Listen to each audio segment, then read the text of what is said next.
Olá!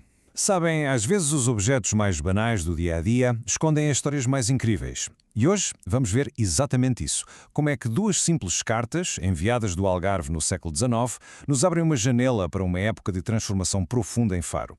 E mais importante, para a vida de uma figura central, mas quase esquecida que mudou a cara da cidade. Bem, à primeira vista, o que temos aqui parecem ser apenas dois exemplos de correspondência antiga, marcadas pelo tempo que fizeram a viagem entre o Algarve e Lisboa.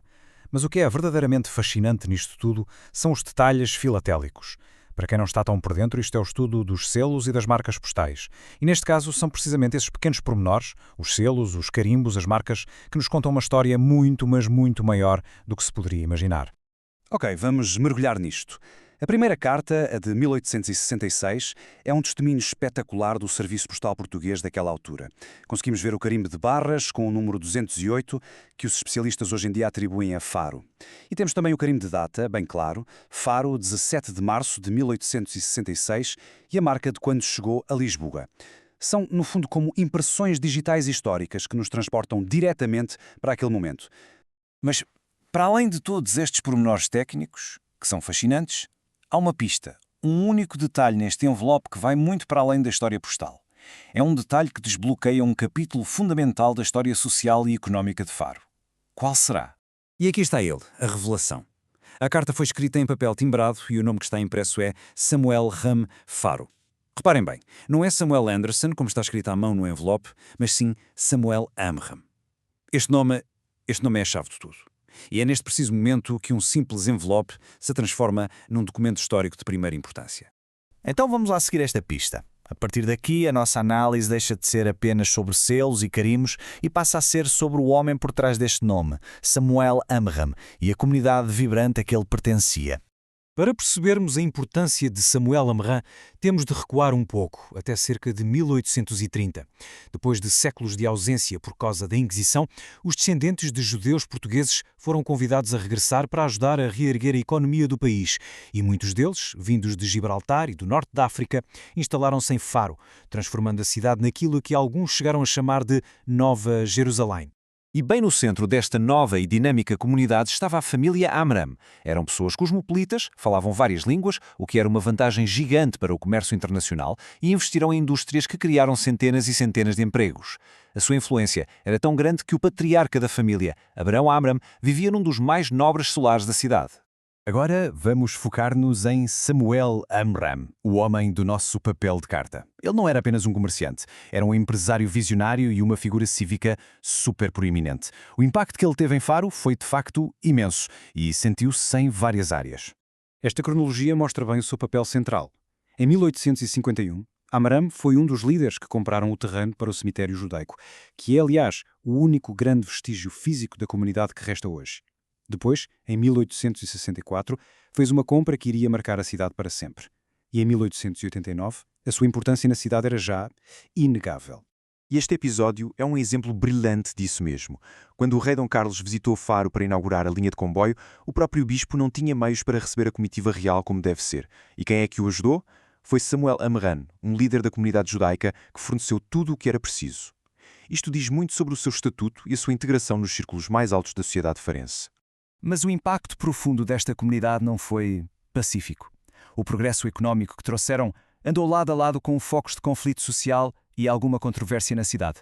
É uma história com duas faces. De um lado tivemos a industrialização, centenas de empregos criados, um impulso enorme no comércio.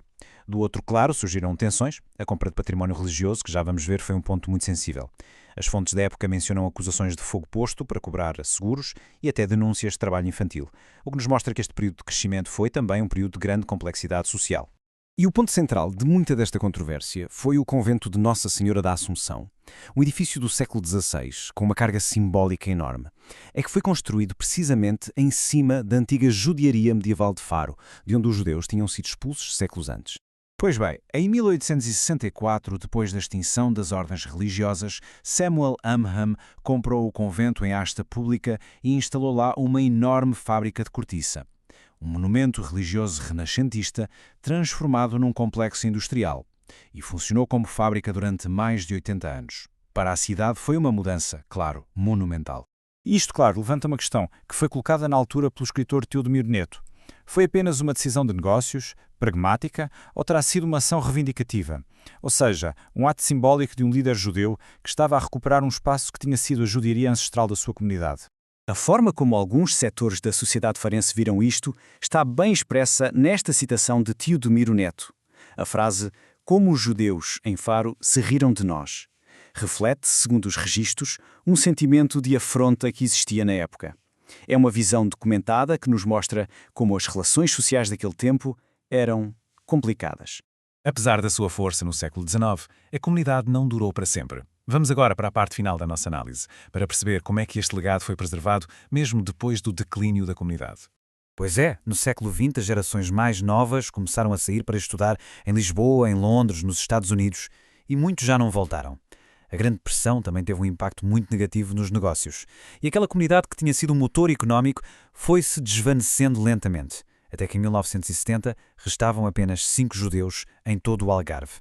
Então o que é que restou? Bem, o principal testemunho é o cemitério judaico de Faro, o mesmo terreno que Samuel Amram ajudou a comprar lá em 1851. Depois do último funeral, em 1932, o local ficou ao abandono, mas foi magnificamente restaurado nos anos 90 graças aos descendentes da comunidade. E na cerimónia de rededicação do cemitério foi escolhido um número em particular para um tributo muito poderoso, o número 18. Foram plantados 18 ciprestes. Cada um deles é uma homenagem viva a Aristides de Sousa Mendes, o cônsul português que, como sabemos, desafiou ordens para salvar dezenas de milhares de pessoas, incluindo 10.000 judeus, do Holocausto. É uma ligação muito tocante da história local de Faro a um evento de escala mundial. E porquê é que foram 18? Bem, na tradição hebraica as letras têm valores numéricos e as letras que formam a palavra Shai, que significa vida, somam precisamente 18. Portanto, os 18 ciprestes são um símbolo de vida, uma homenagem perfeita a alguém que salvou tantas, mas tantas vidas. E assim, voltamos ao início. 2 cartas levaram-nos a um homem, Samuel Amram, e a uma comunidade que impulsionou o progresso de Faro, mas que também gerou conflito. E isto deixa-nos com uma reflexão final. Como é que uma cidade gera memória de um legado que é, ao mesmo tempo, tão construtivo e tão complexo? A história permanece viva nas suas ruas e, claro, no seu cemitério.